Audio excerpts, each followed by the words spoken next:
So as you may have seen in my previous video of the PLSA20 new Parkside battery-powered cordless soldering iron, is that we have a very decent, useful iron with a very nice universal 900M soldering tip system, but unfortunately the temperature range that it operates in is exceedingly high. So previously we measured the iron.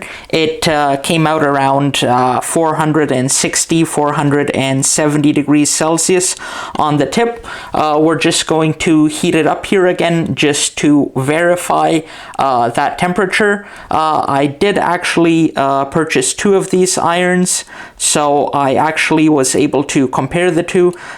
This one unfortunately isn't an outlier with a high temperature. The other version I have, or the other copy, also comes out to around 420 degrees tip temperature right out of the box. This one is even worse. You'll see will come up to anywhere above 460 degrees. So the soldering tip's going to deteriorate and oxidize quickly. The solder on your tip is going to deteriorate, and this just isn't going to lead to a long life. So here we're above 460. This is not an iron I would be using on a day-to-day expecting long life. It is very useful, it is very portable, but we have this issue with our temperature regulation and calibration. So this isn't a factory mistake or anything. They just come out with this wild range of temperature settings, probably because of the fairly imprecise resistors they use to set the temperature, as you'll see in a second. So let's actually modify this iron, tame that temperature down, and maybe even give us a nice little temperature control knob, as one would expect in one of the fancy irons. So to take this thing apart, we have to disassemble this case. So we can get rid of this useless sponge. This metal plate that holds the sponge is just glued on, so if you pry it off with a screwdriver, it should come off fairly easily. Then we are left with this case. There are 5 screws that we need to open up here. So let's just grab a Phillips screwdriver and get to the disassembly. And maybe we can even speed this up using our trusty Parkside cordless driver. Of course, we're left with 2 of the deeper screws that require manual intervention. But build quality wise, it is your usual green plastic, but it's sturdy enough for the purpose of a soldering iron. You're not going to be throwing this thing around. So once we get all these screws out, we can just split this case after peeling back this indicator sticker. So after releasing those 5 screws, it just splits in half. We can set one half off to the side. Here we have our holding spring that just keys into the plastic case and this ring. We can remove the 2 of those, put them to the side. Our button has also just popped off. Here we have our control PCB. This is just the light guide to the indicator LED. We have this cable retention here, and we can just pull our button and main PCBs out, leaving our other half of the plastic shell. So here we have our main control PCB. If we bend this off to the side, so here we have 4 wires going to the soldering iron. The white and black are the PTC thermistor measuring the temperature, and the yellow and the red are the power feeds to the heater to heat the iron. So this is nicely built as a connector, so we can uncouple the soldering iron from the PCB itself, which will then give us access for modifications on the PCB itself. So if we take a quick sort of close-up, we can sort of subdivide the PCB into its operating functions. So here we have the MOSFET controlling power to the heater. Here we have our linear regulator and our power section. Here we have our MCU that's controlling all the functions. These four wires just feed the one button and one LED. Multicolor LED, green and red for the indicator. And curiously enough, in this section here, so these two pins are for the PTC thermistor, we actually have a factory provision for a potentiometer, which, as we'll see in just a second, would allow us actually to control the temperature of the iron tip. But for saving those couple of cents, we can see here there's a 0 ohm link bypassing this potentiometer position and just connecting directly to whatever circuit they have on here. We can easily remedy that to our benefit. So if we take a look at this little schematic I've drawn up, these are the basic parameters of the iron. So just for your information, the heater at room temperature is at 1.8 ohms. The set temperature is usually above 420 degrees, not very useful for long term. I like to be somewhere around 375. That seems safe, but yet gives you enough thermal inertia to solder even your thicker heat-sinky soldering points like these connectors here, for example. The PTC, again at room temperature, is around 55 ohms. The PTC is around 180 ohms when at operating temperature. This is a useful number to keep in mind. And the voltage dropped across the PTC is around 2.5 volts. And this number is important as that is what the MCU is actually looking for to adjust the heating. So the circuit that actually controls that temperature, I've laid out here. So we have our PTC, positive temperature coefficient thermistor. So as temperature goes up, its resistance also increases.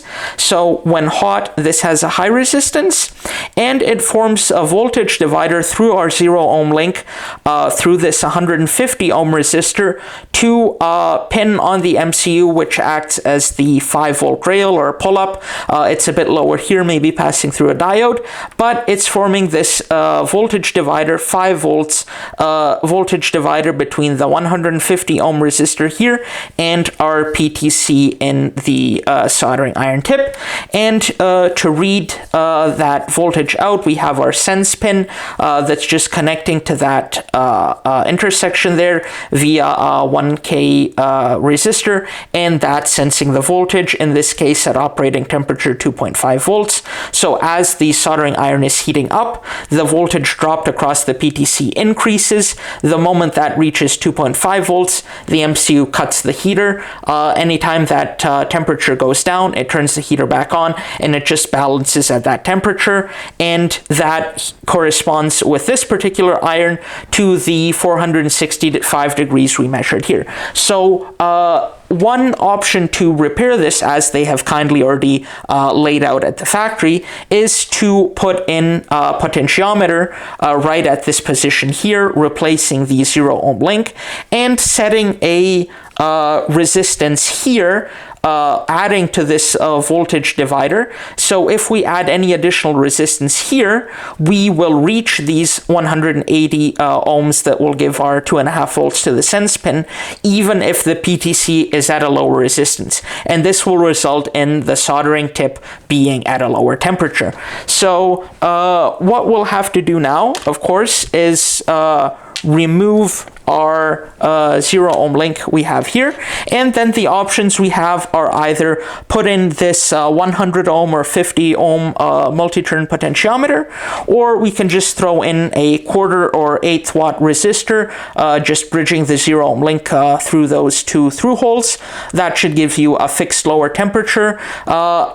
Experimentally, I figured this to be about 25 ohms. You'll have to play around with that to set it right. Or if you want to be really fancy, you can get one of these potentiometers and actually glue it in place outside of this casing, where it's sort of poking out through maybe a hole around here, where you could actually set the temperature of your iron on the go. So both of these sides are symmetric. You can see here there's plenty of space even when you mount the PCB. So if you were to pull off some small bodge wires and then hot glue this to that external wall, drill a little hole here, and then poke the stock of the potentiometer out here, you would have a very convenient potentiometer and temperature control on this cheap and simple Parkside iron. As I said, if you go with either 100 ohms or 50 ohms, you should be anywhere in the temperature range of 100 or 200 degrees on the low end and 400 and some degrees on the high end. So in my case, I'm just going to go forward with this multi-turn pot. We can give it a quick measure with our multimeter just to show you what resistance I'm going to be using here. So let me just see how this goes. And if we measure our resistance, we're just on 25 ohms. Perfect. So first thing we need to do is remove the 0 ohm link and solder in our potentiometer. For that, we're going to use a little bit of inception.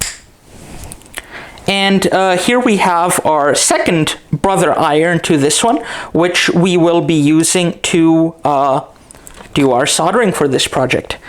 So if we can just find a little bit of space on this bench, we can move forward and get rid of the 0 ohm link here on this board. So just as soon as this gets up to temperature, let's heat this little thing up, add just a little bit of solder to improve our chances of removal. Heat both sides, and there we go. Okay, so it's still stuck on here. Remove that. So here we have our 0 ohm link. Just remove a bit of solder there.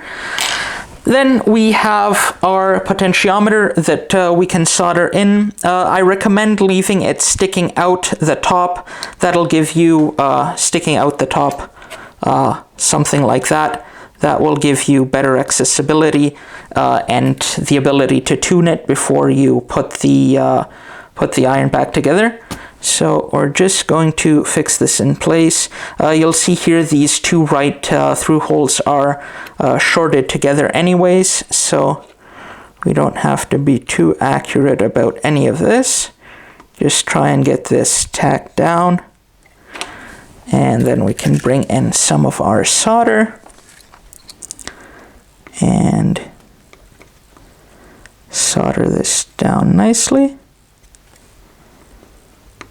Fix that back like there. So that should be all the soldering we're going to need to do.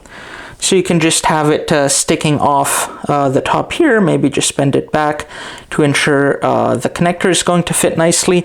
One of the nice things with this PCB is that you can actually test it very easily without assembling the whole iron. So you can literally just plug in the iron, make sure you get the polarity right. This is minus, this is plus on the battery, this is minus, this is plus, so you can actually just slide this board on and press this button, and as you can see, it's operating and heating, and then you can get your little screwdriver out and twiddle this little potentiometer while you measure the temperature on your iron, just to get that optimal value for your iron, as they are all over the place. I was hoping, since the board does have this kind of programming header to the MCU, that they might have done some kind of calibration at the factory to set them at least to 420, but this isn't the case. The temperatures are all over the place. So in my case, 25 ohms looks to work out very well. You might have to do a bit of adjustment, but start off with that value and you should be fine. So for reassembly, we just have to follow the same steps as before.